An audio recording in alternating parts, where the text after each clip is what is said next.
আমার পরিচয়, আমি মোহাম্মদ মিলন ইসলাম। আমি জব করি এক জায়গায়।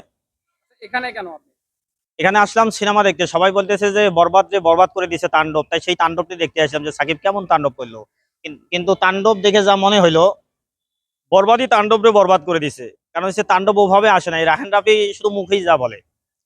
আমাদের পরিচালক হৃদয় যেমন, ওর কথা কাজ, সাকিব তার অভিনয়, তার সিনেমার যা ছিল সব এক। কিন্তু তাণ্ডবের রাফি যা বলে, ও শুধু সাকিবকে ব্যবহার করছে, কিন্তু ওর পকেটের টাকা ব্যবহার করেনি। ও যদি ওর পকেটের টাকা ব্যবহার করতো, তাহলে তাণ্ডবরে বরবাদ করে দিত। ডিরেক্টরের উপর নির্ভর করে প্রযোজক কিভাবে ব্যবহার করবে, আচ্ছা, তার গল্প, এই জায়গা তার থেকে আয়োজন, তার অ্যারেঞ্জমেন্ট, তার সবকিছু মিলে প্রযোজক তখন আশার বার্তা দেখে যে না, ওর পিছনে আমি কেমন ব্যবহার করলে আমি কেমন ইনকাম করব। না, গত 15 বছরে যতগুলো সিনেমা হয়েছে তার থেকে তাণ্ডব অনেক গুণে ভালো, কিন্তু বরবাদের মতো তাণ্ডব যেভাবে তাণ্ডবের চমক দেখানোর কথা ওইভাবে পারে নাই, কিন্তু তারপর খুব ভালো হয়েছে। এটা ভালো হয়েছে শুধুমাত্র সাকিবের জন্য। আপনি নিশু বলেন, সিয়াম বলেন, যাই বলেন, সাকিব সাকিবেই। সাকিবের জন্যই তাণ্ডব চলতেছে, সাকিবের জন্য রাহান রাফি চলে।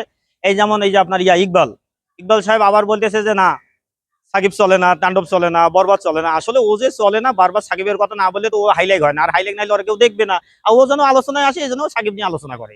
মূল কথা হলে ওরা হেডলাইনে থাকা লাগবে, আর থাকতে গেলে সাকিবকে ব্যবহার করা লাগবে। ও সেটাই করে। উচ্চারণ করে। হ্যাঁ, ইকবাল যাই করে, ওরে তো কেউ দেখতে চায় না। ওর কোনো সিনেমা আছে? ওর সিনেমা হলো 15 লক্ষ টাকা বাজেটের সিনেমা।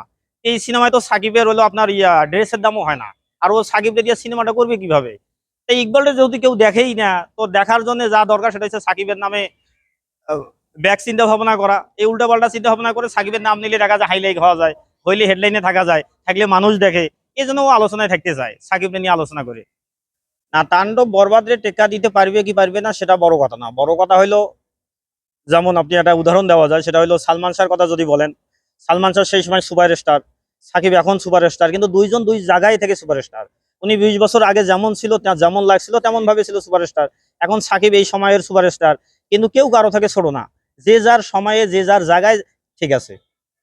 বরবাদের জায়গায় বরবাদ, তাণ্ডবের জায়গায় তাণ্ডব। কারণ বরবাদের সময় যেমন অন্য কোনো পরিচালক, অন্য কোনো নায়কের সিনেমা চলে নাই, তাণ্ডবের সময় তাণ্ডব চলতেছে, অন্য কোনো পরিচালক, অন্য কোনো সিনেমা চলে না এবং কেউ নেয়ও না। এখন তাণ্ডবেই চলতেছে, তাণ্ডবেই চলবে। কারণ হচ্ছে সাকিব হলো নাম্বার 1 ব্র্যান্ড। আর সাকিবের নামেই সিনেমা চলবে, সাকিবের অভিনয়ে সিনেমা চলবে। ওই ইকবালের কথায় তো কিছু বলা হয় না।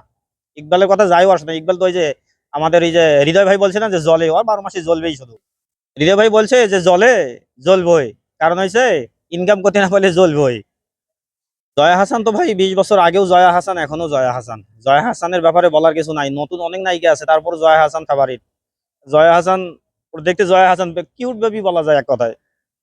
নতুন হিসাবে তাকে তো আর ওইভাবে মানুষ দেখে নাই, আর ওইভাবে বিবেচনাও করা যায় না। এটা যেহেতু প্রথম, দেখা দরকার। যেহেতু সাকিব খানের সিনেমা, দেশের সিনেমা, দেশের সিনেমা হল এবং ইন্ডাস্ট্রি বাঁচানোর জন্য জনগণরে সিনেমা হলে আসা দরকার। আসলে ইন্ডাস্ট্রি বাঁচবে, আসলে ইন্ডাস্ট্রি লাভ হবে। ওতে যেমন একটা মেসেজ ছিল যে যাই করুক সর্বশেষ সে বিচারের মুখোমুখি হবে। তাণ্ডবে তেমন একটা, যেমন একটা গ্রামের ছেলে লেখাপড়া করে, তার একটা আশা থাকে, সে একটা সংসার করবে, জীবন, সে একটা জীবন ফিউচার নিয়ে ভাবে। তাণ্ডব সেরকম। তার অভিনয়টা ছিল, সে লেখাপড়া করছে, সে একটা বেকার ছেলে, সে বারবার ধোকা খাইতেছে, কেউ তারে চাকরি দেয় না। একজন বেকারত্ব শিক্ষিত ছেলের যে কি জ্বালা, যে ওই জায়গায় থাকে, সে ওই অভিনয়টার ওই জায়গাটায় না থাকলে বুঝবে না। এটা এটা শুধুমাত্র সাকিব খানের জন্য, আফরান নিশো, সিয়াম এদের জন্য আসে নাই। কিভাবে? না না না না, আরফান নিশোর জন্য কখনোই কোনো আয় হয় নাই। যদি সামনে কিছু করে সেটা জনগণ বলবে, কিন্তু সাকিবের জন্য হয়েছে, হইতেছে, চলছে, চলতেছে। এটা সাকিবের জন্যই শুধু চলে, এটা আরফান নিশোর জন্য একবারও না। না না, তাণ্ডব সাকিবের জন্য চলবে, কারণ হচ্ছে আরফান নিশো হলো একজন নাটকের অভিনেতা, আর সাকিব খান হইলো একজন নায়ক। তা নায়কের সাথে একজন অভিনেতার তো মিল হয় না ভাই।